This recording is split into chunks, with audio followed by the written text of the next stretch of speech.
ना पाते हैं, कारण वे भगवान पर, अल्लाह पर आश्रित है, उनको ये बारिश पर आश्रित है। गंगा किनारे रहने के बावजूद यहाँ सिंचाई का कोई व्यवस्था नहीं है। माननीय मंत्री महोदय, मैं आपका ध्यान फिर से आकर्षित करना चाहता हूँ कि यहाँ पर नहर का व्यवस्था किया जाए, तभी यहाँ पर सिंचाई का व्यवस्था होगा और यहाँ के किसान उन्नत होंगे, और यहाँ के किसान जब परिपूर्ण होंगे तभी राजमहल निवासी परिपूर्ण होंगे, झारखंड के लोग परिपूर्ण होंगे। माननीय मंत्री जी, मैं चाहूंगा कि आज घोषणा करके जाए कि हर हाल में यहाँ पर नहर की व्यवस्था होगी। नमस्कार, मैं हूं अमन कुमार। आप देख रहे हैं बी भारत न्यूज। ले चलते हैं आज की बड़ी और अहम खबरों की ओर। साहेबगंज जिले के राजमहल अनुमंडल कार्यालय के समक्ष उत्तर वाहिनी गंगा नदी के तट पर लगने वाली 3 दिवसीय राजकीय महाकुंभ माघी पूर्णिमा मेला का विधिवत उद्घाटन मुख्य अतिथि के रूप में शामिल हुए कृषि मंत्री बादल पत्रलेख व डीडीसी प्रभात कुमार सहित कई अन्य पदाधिकारी एवं जनप्रतिनिधियों ने दीप प्रज्वलित कर किया। वहीं उद्घाटन करने के बाद मंत्री बादल पत्रलेख ने विधिवत तरीके से गंगा नदी में पूजा अर्चना कर मां गंगे की आशीर्वाद लिया और जिला सह राज्यवासियों के लिए मां गंगे से सुख समृद्धि की कामनाएं की।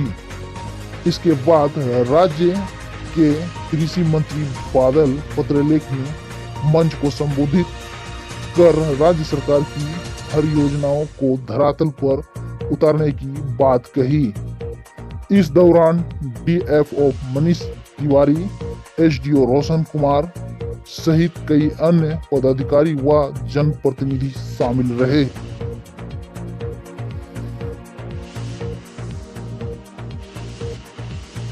कोरोना काल के बाद जो आप आस्था का सैलाब राजमहल के गंगा तट पर आप देख रहे हैं,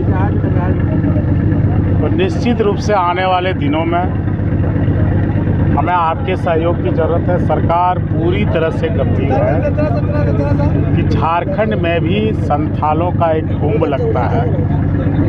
साफा और समुदाय के लोग मुख्यतः शिरकत करते हैं। सभी समुदाय के लोग माघी पूर्णिमा के अवसर पर माँ गंगा में डुबकी लगाते हैं। कहा यह जाता है कि भगवान विष्णु खुद इस दिन उतरकर माँ गंगा में स्नान करते हैं और उनके पवित्र दर्शन हमें गंगा में स्नान करने से प्राप्त होता है। यहाँ की सभ्यता और संस्कृति यदि आप खोजने जाएं इतिहास में, सापा होड़ की जो यहाँ आने की परंपरा है वो हड़प्पा कालीन युग से कहा जाता है। तो विभिन्न ऐतिहासिक प्रत्यक्ष और अप्रत्यक्ष रूप से प्रतिबिंबित तथ्यों से परिपूर्ण यह मेला है। जब झारखंड अलग नहीं हुआ था तो यहाँ की संस्कृति इस देश के विश्व के पटल पे नहीं थी।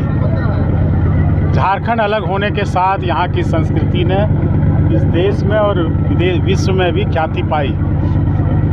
उसी संस्कृति में यहाँ का भी यह गंगा तट है।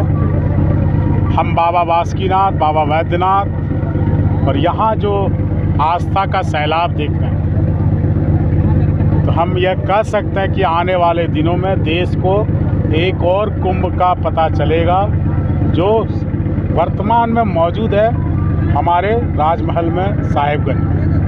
तो मैं इसमें अपार संभावनाएं देखता हूँ।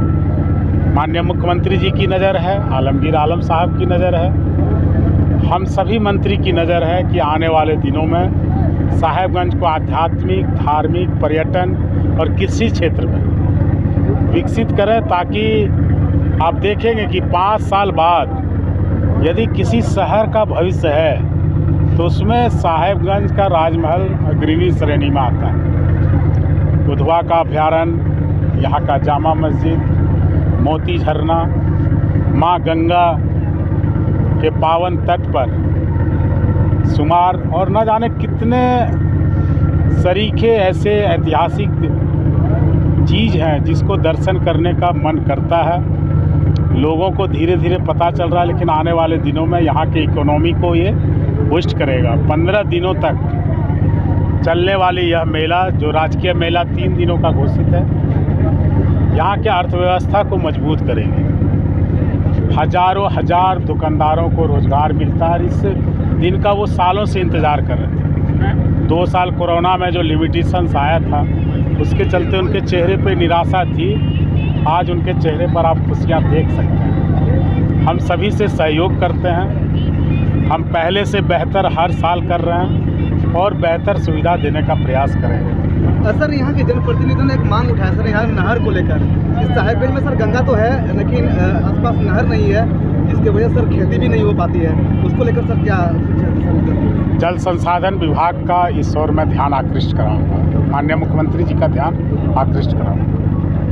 सर, आज जो है माघी पूर्णिमा के उपलक्ष्य में जो यहाँ पर राजकीय स्तर का मेले का आयोजन होता है, सरकार इसको और बेहतर बनाने के लिए क्या कुछ पहल कर रही है? सरकार खुद यहाँ आई हुई है और बेहतर बनाने के लिए आपने देखा ना, 200 शौचालय, सारे पुलिस बल, प्रशासनिक पदाधिकारी सब लोग हैं। अब शहर की बनावट और बसावट जिस तरह है, उसको लेकर मेले का फैलाव के लिए आपको भी सहयोग करना पड़ेगा और आने वाले दिन में उसकी खाका खींची जाएगी।